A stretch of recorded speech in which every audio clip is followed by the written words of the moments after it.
ఆ రోజు కాలేజీలో ఫంక్షన్ వల్ల లేటయింది. సమయం రాత్రి 10 గంటలు దాటింది. బస్సులు లేవు, రోడ్డంతా నిర్మానుష్యంగా ఉంది. అప్పుడే ఒక పాత ఆటో వచ్చి నా ముందాగింది. డ్రైవర్ ముఖానికి కర్చీఫ్ కట్టుకుని ఉన్నాడు. కళ్ళు మాత్రం చాలా తీక్షణంగా ఉన్నాయి. భయంగా ఉన్నా తప్పక ఎక్కాను. ఆటో స్టార్టయింది. కాని వాడు మెయిన్ రోడ్డు వదిలేసి ఒక పాడుబడ్డ చెరువుగట్టువైపు ఆటోను తిప్పాడు. అన్నా, ఇటు ఎటు వెళ్తున్నావు? అటు వెళ్ళాలి కదా అని భయంతో అరిచాను. వాడు సమాధానం చెప్పకుండా ఆటో వేగం పెంచాడు.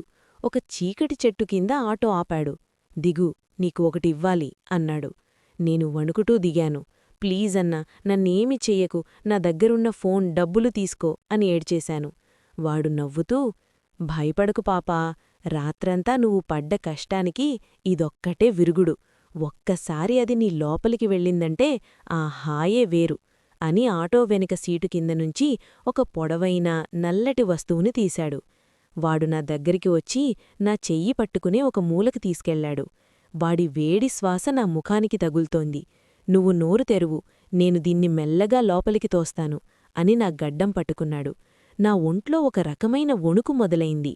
వద్దు, వద్దురా, అది చాలా ఘాటుగా ఉంది అని ఏడ్చేశాను. వాడు వినకుండా ఆ వస్తువుని నా పెదవుల దగ్గరికి తెచ్చాడు. అది చాలా జిగటగా, వేడిగా ఉంది. వాడు దాన్ని నా నోటిలోపలికి నెడుతుంటే నాకు ఊపిరి ఆడటం లేదు. అబ్బా, కాలుతోందిరా, వదిలేయ్ అని నేను మెలికలు తిరిగిపోతున్నాను. వాడు మాత్రం ఆగకుండా నా తల పట్టుకుని ఆ వస్తువుతో ఏదో చేస్తూనే ఉన్నాడు. నా కళ్లలో నీళ్లు తిరుగుతున్నాయి. ముఖం ఎర్రగా మారిపోయింది. పక్కన ఉన్న టీ కొట్టు దగ్గర ఆపాడు. టీ తాగిన తర్వాత నేను ఆటో ఎక్కాను. అన్నా, ఇకనైనా నన్ను ఇంటి దగ్గర దించు అని ప్రాధేయపడ్డాను. వాడు మళ్ళీ నవ్వుతూ, అప్పుడే ఇంటికి వెళితే ఎలా పాపా, అస్సలైన పని ఇంకా ఒకటి ఉంది.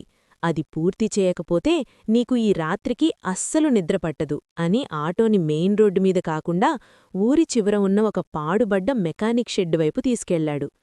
అక్కడంతా చీకటిగా ఉంది. వాడు ఆటో ఆపి, దిగు, లోపలికిరా అన్నాడు. నా వణుకు రెట్టింపయింది. అన్నా, ప్లీజ్ అన్నా, నన్ను వదిలేయ్ అని ఏడ్చేశాను. కాని వాడు నా చెయ్యి పట్టుకుని లోపలికి లాక్కెళ్లాడు. అక్కడ ఒక పాత బెంచుంది. దీనిమీద బోర్లా పడకో, నేను దాన్ని తీసుకువస్తాను అని చీకట్లోకి వెళ్లాడు.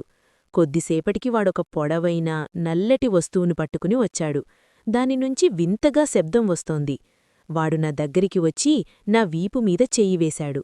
సిగ్గుపడకు, ఒక్కసారి అది నీ లోపలి వరకు వెళ్ళిందంటే ఆ హాయే వేరు అని ఆ వస్తువుని నా నడుము దగ్గర పెట్టి ఒక్కసారిగా లోపలికి తోశాడు. వాడి వేడి శ్వాస నా మెడకి తగులుతోంది. అబ్బబ్బా, నొప్పి పెడుతోందిరా, వద్దు అని నేను మెలికలు తిరిగిపోతున్నాను.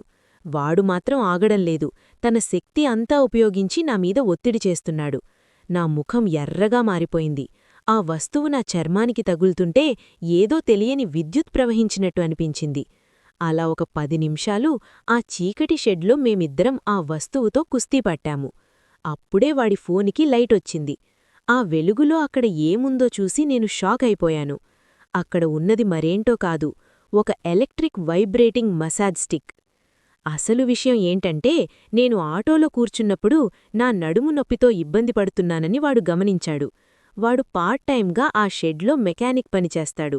అక్కడ వాడు తనకోసం దాచుకున్న ఆ మసాజ్ మెషీన్ తీసి నాకు రిలాక్సింగ్ మసాజ్ చేస్తున్నాడు.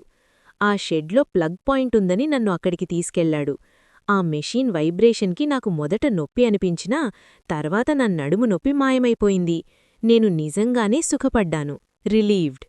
వాడు నవ్వుతూ, చూశావా పాపా, నా దెబ్బెలా ఉంటుందో, ఇక నువ్వు హాయిగా ఇంటికి వెళ్ళి నిద్రపోవచ్చు అని కన్నుగీటి నవ్వుతూ వెళ్ళిపోయాడు. ఆ చీకట్లో వాడు నన్నేదో చేస్తున్నాడని భయపడి అంతలా టెన్షన్ పడ్డాను. ఆ ఆటో డ్రైవర్ చేసిన సేవలు నేను